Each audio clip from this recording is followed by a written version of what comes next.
Hey everyone, I'm the 13th Wolfman. You know what? This is my list for my favorite movies of 2015.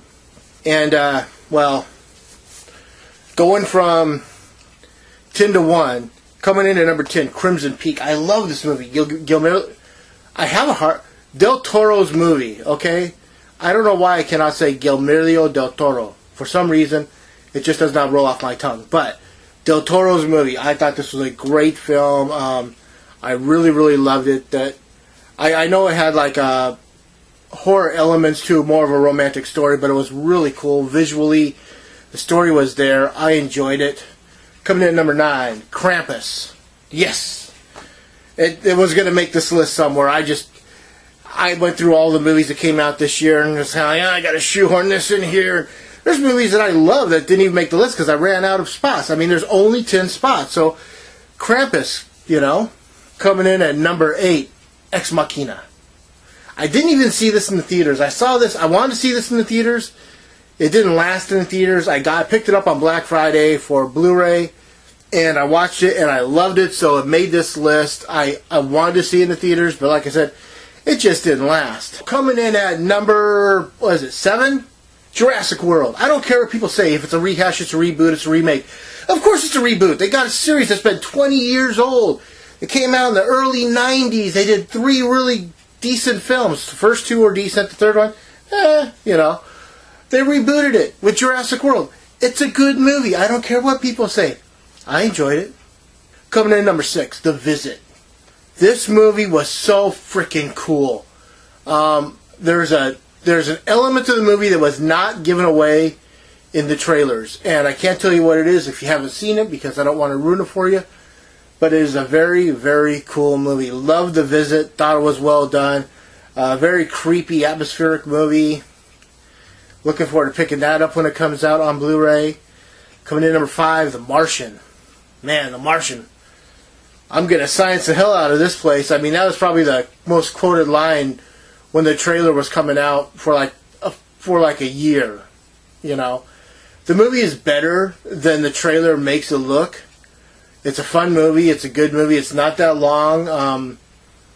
It gets to the point, and you just enjoy the ride. Let's put it that way. It's a good popcorn movie.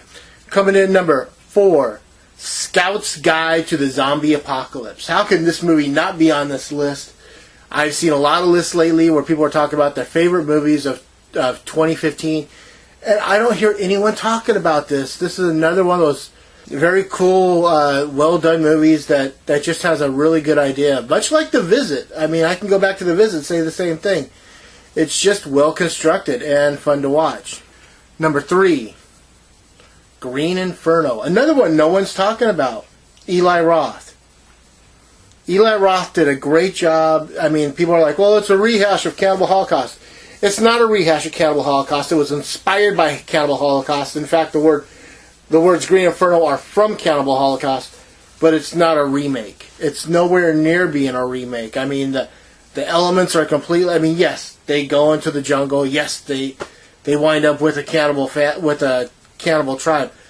But I mean, any cannibal type movie that takes place in the Amazon that you can almost go, oh, well, it's a ripoff of Cannibal Holocaust, but it's not. I mean, there are elements there that are similar, but overall the movie's different. Number 2. Now we got the top 2. And the top 2. Number 2 was Spectre, the new Bond film with Daniel Craig. The fourth Daniel Craig film in the Bond series. He will be back for number 5. He's got a 5 film contract. Not worried about that. This movie tied all of the previous movies together. Skyfall, Quantum of Solace, Casino Royale. So there was a reason for it.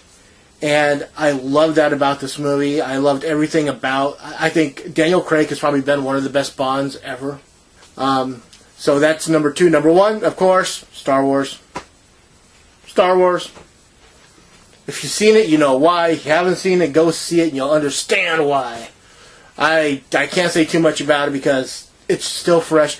It's crossed the $1 billion mark in 12 days worldwide. Hasn't even opened up in China yet, which is the second biggest movie market in the world. That doesn't happen until January 5th, I think it is. 5th or 7th or something like that. Next week sometime. Let's put it that way. And then it'll explode like crazy.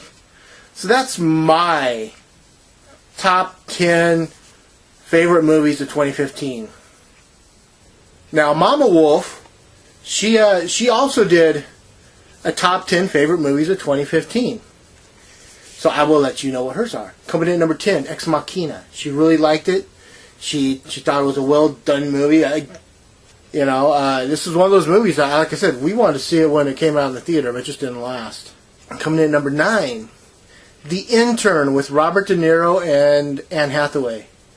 It should have made my list, but again, it's one of those movies where, I had to shoehorn some other stuff onto my list because, well, not everything can fit. So The Intern comes in at number 9.